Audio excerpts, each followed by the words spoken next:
Hello, welcome to my final episode of the Mortal Kombat 11 SUCKS series. Sonic, before you doom us all. What the? What the? SonicHaXD from the future? Again? I have come. You have come. To warn you. To warn me? About? I don't know. Yeah, I just want to do like an Aftermath reference. Oh. Yeah, because you know, Shane goes through the portal and then like he's... I know, yeah, I know, I get it. So, what now? I don't know. Wanna play some Kirby?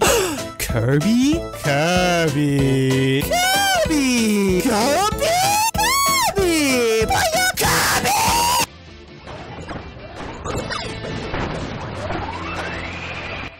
Oh crap, aren't we supposed to like make a video or something? Ah, you're right. Okay, I'll do MK11 and you do Aftermath. Okay, I'm off. Let's go.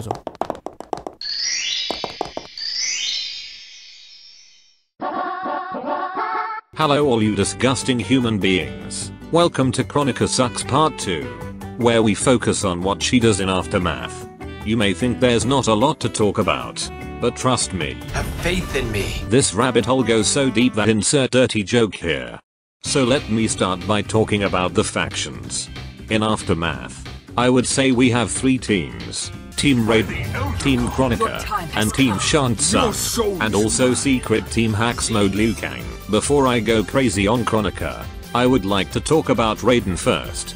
I don't mind the good guys losing from getting outplayed by Shao Kahn. What I do have a problem with is a line that a certain someone said. Fusion did say this to Kronika. We are prepared, Kronika. But since he could be working with Hacks Mode Liu Kang, I don't mind him saying that. It is Raiden I have an issue with. Raiden says this. You think us unprepared? Your treachery is expected, sorcerer. You think us unprepared? Shang is already 90% done with his betrayal, and you just now noticed it. This is fucking embarrassing. Let me teach you how to be prepared for Shang's betrayal. After they give you the crown, the trio then explain how the good guys win in Mortal Kombat 11. They also mention Fire God Liu Kang. Raiden's power makes you a fire god. Of course it does. With all this information, Raiden should throw the trio and Sindel into a jail cell. Let me explain. With the information that has been given to Raiden, he should know that they will win, as long as they have Fire God Liu Kang. So why add the extra risk of bringing Shang and friends? Of course, many hands make light work, but these hands are Shang's greasy old betrayal hands. Now two things could happen. 1. The trio and Sindel agree. After all, they did state they don't want to alter the timeline a couple of times. We can't recruit any of our allies without altering this timeline's events. We can safely recruit her without disrupting events. So they stay behind while everyone else goes to fight Kronika. Of course, Shang and Sindel will be planning a betrayal, but it'll be much harder for them to succeed. 2. Shang disagrees, which means he's betraying Raiden. So just kill him now and call it a GGWP. This is called being prepared, idiot. Anyways, let's move on to Kronika. Kronika noticed the three trio and wants to find out more. So she sends Geras and Frost to scout them. They get beat up, but at least Kronika knows their plan of grabbing the crown on Shang's island. So in MK11, I thought her plan to seize the crown was pretty stupid, but since it worked, I didn't say anything. However, it fails in Aftermath, so now I get to bully her stupid plans. The objective is for Cetrion to go to the island, get the crown, and leave. But don't you have your troops guarding the crown? Why not just ask them to bring it back? Kabal has supersonic speed. Just let him take it and run. Or just teleport them back like how you've been doing it this whole time. Now I'd like to pause here and talk about something else. While there were many dumb things Kronika did in MK11, I will say there were two things that may have contributed to her downfall. But I think they were justified for her character, and in the events of MK11. However, in Aftermath, they are the biggest, most awful, most tragic excuses she has for her failure. Number 1. She's arrogant. Throughout MK11, she doesn't respect nor really care what the good guys do. Even when her troops fail, she still believes she has the upper hand. And why wouldn't she? She has done this and won so many times that she's lost count. I've lost count. What makes this time any different? So of course she'll be naive to the situation. It wasn't until Raiden fused with Liu Kang did Kronika start taking it more seriously. So while it was one of her downfalls, it is justified because of her character. In Aftermath however, she doesn't get to be arrogant, because the moment she saw the three trio running around in the Colosseum, she should know that she failed once already, and that it's time to get serious. But no. After learning about Shang's plan, she still does the same thing she did in MK11. Oh, I'm sorry. She asks Cetrion to get angry. And that's all. Kronika says this after she lost her crown. I underestimated Shang Tsung's ingenuity. Yet afterwards, she still does the same things she did in MK11. I does not compute. I'll explain reason number 2 later. And trust me, this reason is so bad that not even M. Night Shyamalan could write this. So later, Kronika decides to warn Raiden about Shang. Surely you realize that Shang Tsung will break your alliance. I must consult with the Elder Gods. You are a fool, Raiden. By the Elder Gods! After she retreats, she then... Excuse me, what the fuck are you doing? What the fuck are you doing? Seriously, what the fuck are you doing? Seriously, what the fuck are you doing? Let me answer that for you. You're preparing the hourglass. Why? What's the point of preparing the hourglass if you don't have the crown? Now let me talk about excuse number 2. Playing defensive. In MK11, the good guys need to get to Kronika's keep to stop her. And all Kronika needs to do is wait for her cooldowns to be done to activate Made in Heaven. So her defense tactic in MK11 makes sense. However, in Aftermath, what the fuck are you doing? What's the point of preparing the hourglass without the crown to activate it? That's like preparing a nuclear weapon without the keys to open the launch room. Seriously, what the fuck? Your current plan is to wait for them to be done fighting and hand the crown to you on a silver platter. What are you, Cersei Lannister? Their army will battle Raidens for possession of my crown, weakening them both. And then what? The crown once again will be mine. When the fighting in the north is over, someone wins. You understand that, don't you? If Team Raiden win, they march south and kill us all. If Team Shang Tsung win, they march south and kill us all. Let me ask you, Kronika, what if Raiden decides to not go to your isle? What if he spent weeks preparing a bigger army? What would you do? You'd probably still wait for them because you're a fucking moron. Let's talk about Thanos again. Yay. I can't believe I'm talking about him again. In Infinity War, Thanos gets all 6 Infinity Stones and snaps half the population away. Yay. In Endgame 2014, Thanos finds out about the good guys' plan of undoing half the population back. So what does 2014 Thanos do? The same thing he did in Infinity War.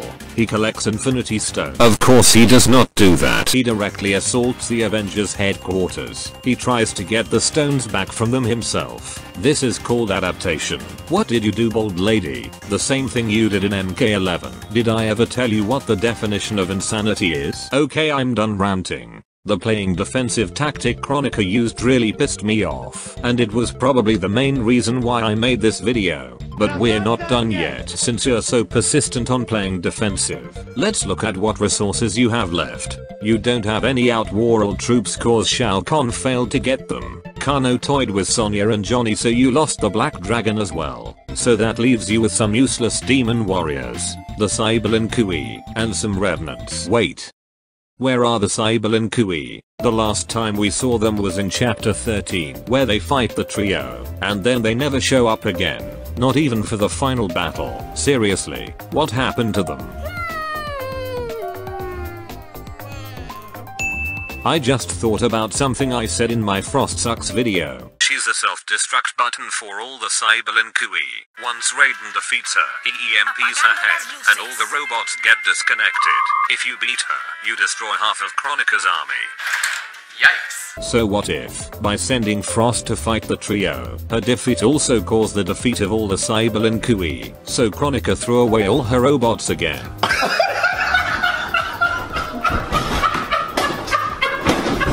They are unaware of our army's full strength. That would be so fucking funny. If it were true. I have another theory as to what happened, and it also explains the disappearance of Geras. Basically, I believe the events of chapter 11 could still happen in chapter 16. Here's a detailed graph explaining this. Pause the video if you're interested.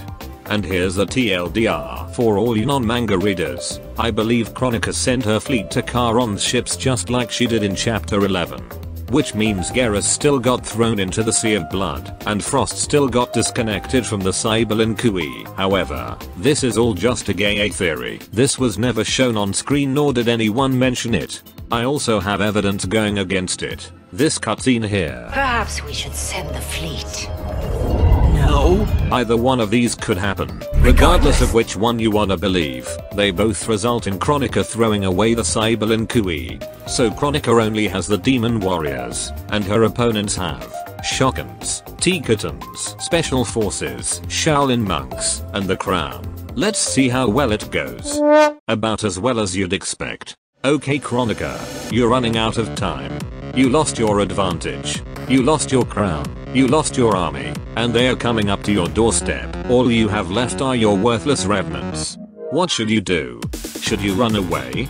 No. If the hourglass is taken then it's all over. Maybe negotiation? I think it's too late for that. Perhaps fighting your way out is the only option.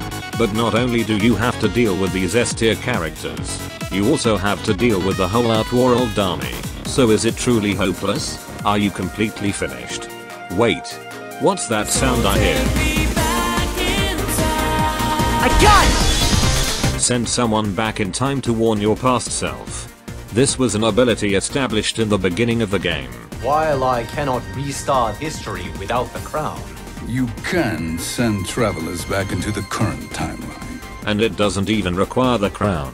You can send Cetrion back to the past and change Kronika's stupid plans. This is an excellent solution. Let's see what she does. She gives the Revenants new armor. Roll for attack. it's a 1. And just like that, Kronika is on her last straw. Even though she lost everything, at least she got to keep her pride. I do not serve. I am a titan. Or at least the little she could salvage from all her stupid decisions. You have no one but yourself to blame. The hours of folly are measured by the clock, but of wisdom, no clock can measure.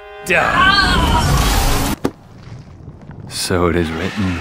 And that is the end of Kronika. She's not even the final boss of this game. There have been many bad characters that have made dumb choices in this series, but after making this video, I think Kronika is the worst character in the Mortal Kombat franchise. No, I think Kronika is the worst character in all video game history.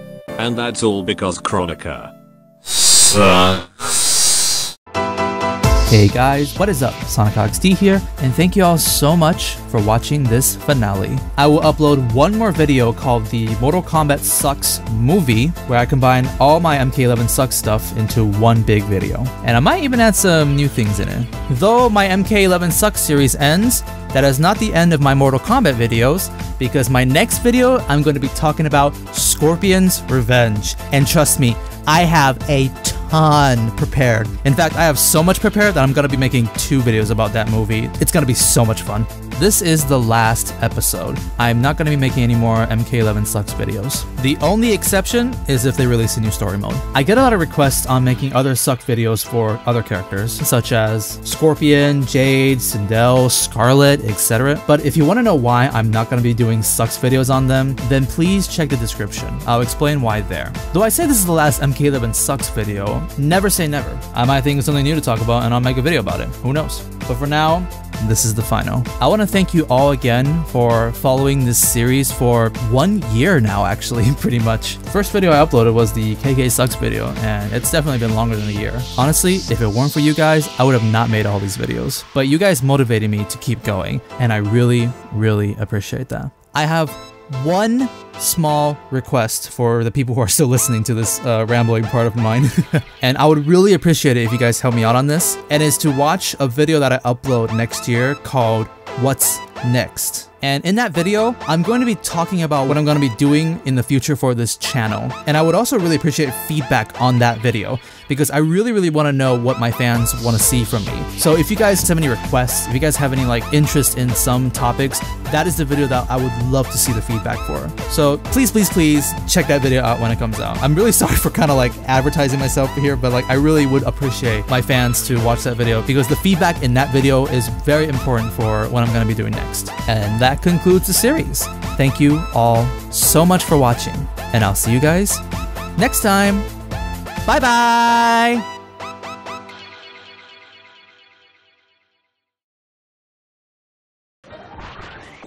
Wait, if you're from the future and you came back to the past, but you created the video in the past, how are you going to show it to the people in the future? In fact, you from the future came back here and made the MK11 video. While I, from the past, made the aftermath paradox have we caused and such. What kind of dimensional destruction is coming to us? Boy, chill.